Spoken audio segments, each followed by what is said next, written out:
Welcome back guys. आज की video में हम देखेंगे कि हम सी प्लस प्लस में कैसे वेरिएबल और कमेंट्स का इस्तेमाल कर सकते हैं। तो चलिए हम आज के पहले टॉपिक देख लेते हैं, हम किस किस टॉपिक पर आज बातें करेंगे। तो हम देख लेते हैं हम इस वीडियो में कौन से टॉपिक को कवर करेंगे। तो पहला हमारा टॉपिक होगा लो लैंग्वेज और हाई लेवल लैंग्वेज। तो हम देख लेते हैं, आगे देखेंगे हम लो लेवल लैंग्वेज क्या होती है और हाई लेवल लैंग्वेज क्या होती है।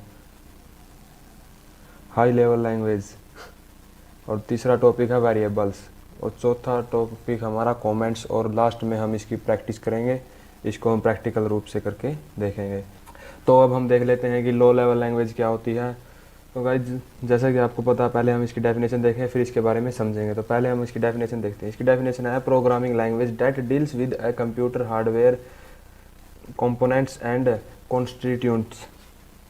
इसका मतलब मैं आपको आगे चल के समझाता हूँ कि इसका मतलब यहाँ पर कह रहा है कि ए प्रोग्रामिंग लैंग्वेज, कि वह प्रोग्रामिंग लैंग्वेज जो कि हार्डवेयर के बिल्कुल नज़दीक से काम करती है। जैसे कि मैंने आपको बताया था कि सी प्लस प्लस एक ऐसी लैंग्वेज है जो कि हार्डवेयर के बिल्कुल नज़दीक से काम करती है, उसके समीप से काम करती है। जैसा हमने देखा कि नियर हार्डवेयर होती है, हार्डवेयर के नज़दीक होती है। और इसमें कोड आप देखो कि कैसे चलते हैं। हम यहाँ पर मान लो कि आपने कहीं पर कुछ सर्च किया, मैं आपको दिखा देता हूँ कि आपने मान लो यहाँ पर यूट्यूब पर हमारे चैनल का नाम सर्च किया जैसे कि जाट कोडर। तो आप जब ये सर्च करते हैं तो ये जो नाम है ये कुछ शब्दों में टूटेगा। जैसे कि पहले ये टूटा जे में, फिर टूटा ए में और फिर टी में। ऐसे ही जो शब्द है इनमें टूटेगा। और उसके बाद ये कुछ जैसे कि मैंने यहाँ पर लिख रखा 010101 यानी कि 0 और 1 की फॉर्म में टूटेगा। तो जैसे कि हमने जे को टूटा 010 की फॉर्म में, ए टूटा 101 की फॉर्म में, फिर ए टूटा 101 की फॉर्म में और टी टूटा 01 की फॉर्म में और सी टूटता है 001 की फॉर्म में। ऐसे ही जितना भी ये पूरा कोड है ये लास्ट में जाकर हार्डवेयर के जब समीप जाता है तो ये 010 की फॉर्म में टूटता है या 10 की फॉर्म में टूटता है।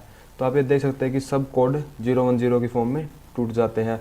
मत समझना कि ये इसी में टूटते हैं, क्योंकि मैं ये आप सिर्फ एक एग्जाम्पल के लिए बता रहा हूँ।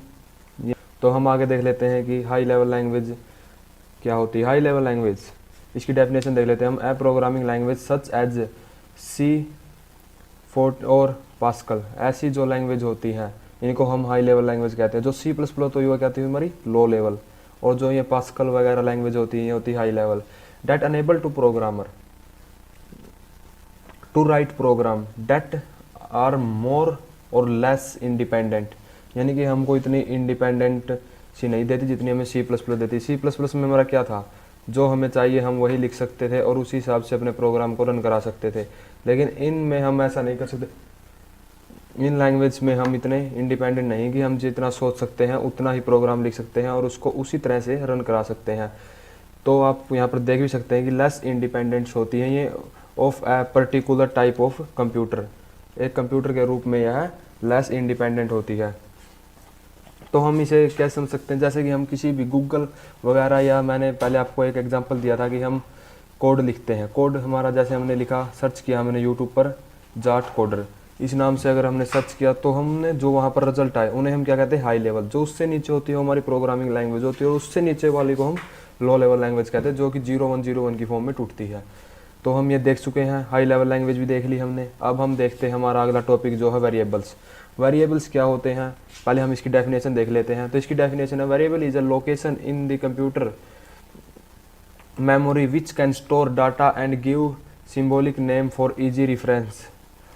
जो हमें ऐसी जो हमारी लोकेशन होती है कंप्यूटर के अंदर जिसके अंदर हम डाटा स्टोर करते हैं, और जो हमें एक सिंबॉलिक नेम देती है जिससे हम इजीली उसे ढूंढ सकते हैं। यानी कि ये एक बॉक्स होता है,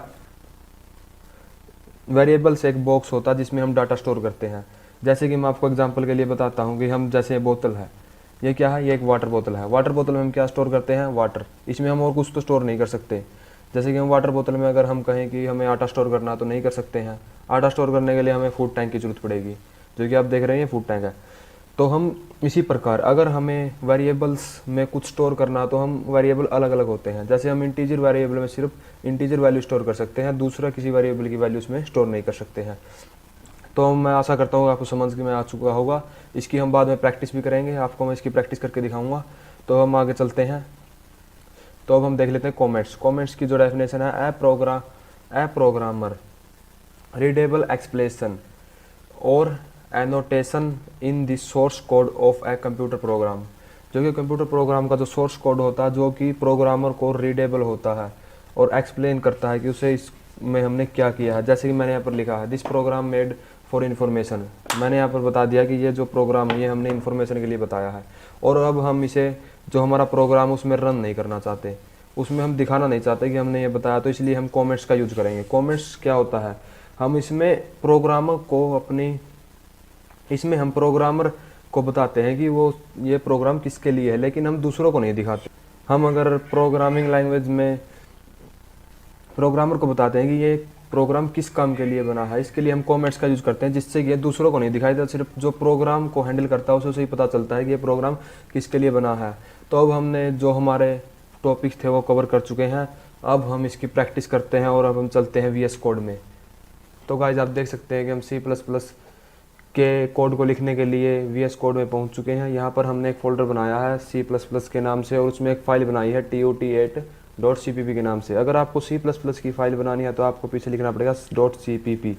आपको ये पता होगा कि मैंने पहले वीडियो में इसके बारे में बताया था। तो अब हम इसका एक शॉर्टकट, आपने अगर ये कर रखा होगा तो पहले मैं इसे जूम कर लेता हूँ, आपको कोड अच्छे से दिखाई दे इसके लिए। तो अब हम यहाँ पर अपना कोड लिखते हैं। तो मैं यहाँ पर लिखता हूँ हैज इंक्लूड,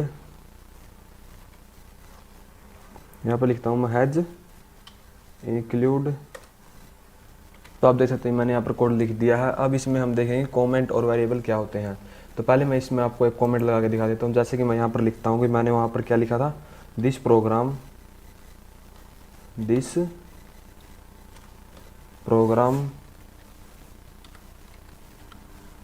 पेन लिखा गया गलती से, प्रोग्राम मेड फॉर इंफॉर्मेशन। ये मैंने पर लिख दिया कि this program made for information. तो मैं यहाँ पर अब इसे अगर रन करता हूँ तो आप देख लेना कि रन नहीं होगा। आप देख सकते हैं कि ये पूछा है कि दिस प्रोग्राम ये क्या है, दिस प्रोग्राम मेड फॉर, ये जो हमने लिखा है इंफॉर्मेशन के लिए, ये क्या है, ये इसके बारे में पूछेगा और हमें एक एरर देगा। तो आप यहाँ पर देख सकते हैं कि इसने एरर दिया है। ये पूछ रहा है कि this program made for information ये क्या है, आप यहाँ पर देख सकते हैं। लेकिन अगर मैं यहाँ पर इसे इंफॉर्मेशन के लिए बनाता हूँ तो मैं यहाँ पर अगर यहाँ पर आता हूँ और इसे कमेंट आउट कर देता हूँ। कमेंट आउट करने के लिए आपको दो ये यूज करने पड़ेंगे। तो आप यहाँ पर इसे कमेंट आउट कर देंगे। अगर मैं इसे रन करता हूँ, अगर अब मैं इस प्रोग्राम को रन करता हूँ तो आप देख सकते हैं कि प्रोग्राम रन हो जाएगा। हेलो वर्ल्ड यहाँ पर आ चुका है, प्रोग्राम रन हो चुका, डन हो चुका, कोड 0 है और ये इतनी सेकंड में रन हुआ कोड हेलो वर्ल्ड। तो अब हमने देख लिया कमेंट क्या है। तो आप ये भी देख सकते हैं कि हम बहुत सारे कमेंट्स भी लगा सकते हैं इसमें। जैसे कि मैं यहाँ पर इन्फॉर्मेशन वाला कमेंट है, ये इसके नीचे आता हूँ, यहाँ पर कमेंट लगाता हूँ मैं मेरे नाम का, जैसे कि हमारा जो चैनल का नाम है उसका कमेंट लगा देता हूँ, CODR जाट कोडर के नाम का मैं एक बार यहाँ पर कमेंट लगा देता हूँ। तो मैं जैसे भी यहाँ पर अब ये कमेंट लगाता हूँ तो आप देख सकते हैं ये पूरा कमेंट हो चुका है। अब भी मैं इसे रन करता हूँ तो ये भी सिर्फ मेरी इन्फॉर्मेशन के लिए है, ये आपको नहीं दिखाई देगा। तो आप यहाँ पर देख सकते हैं कि अगर मैं इसे रन करता हूँ या तो यहाँ पर हेलो वर्ल्ड है। अगर मैं ये प्रोग्राम बनाता हूँ और किसी और इसे हैंडल करता है तो उसकी इन्फॉर्मेशन के लिए मैं बता सकता हूँ कि ये चीज़ किसके लिए है, इसलिए हम कमेंट का यूज करते हैं। इसमें कमेंट्स का मतलब समझ चुके होंगे, हमें यहाँ पर कोड रन होके नहीं मिलेगा। तो अब हम देखते हैं कि वेरिएबल क्या होते हैं। तो मैं इससे नीचे ही आ जाता हूँ और अब मैं यहाँ पर एक वेरिएबल का यूज करता हूँ।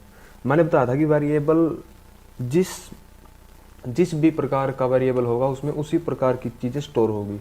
तो हम यहाँ पर एक इंटीजर वेरिएबल ले लेते हैं और इसमें एक इंटीजर वैल्यू स्टोर करके उसे मैं आपको रन करके दिखाता हूँ। तो मैं यहाँ पर इंटीजर वैल्यू लेता हूँ, जैसे कि इंट, जो इंटीजर वैल्यू होता है, इंटीजर वेरिएबल होता है, हम इसे लेते हैं और इंट के बाद मैं लिखता हूँ, कोई भी ले सकते हैं हम, जैसे मैंने ए ले लिया, int A is equal to, मैंने यहाँ पर लिख दिया जैसे कि 6, मैं यहाँ पर 6 लिख देता हूँ। 6 लिखने के बाद मैं इसे ऐसे कंप्लीट कर देता हूँ और अब मैं आता हूँ यहाँ पर हेलो वर्ल्ड के पास।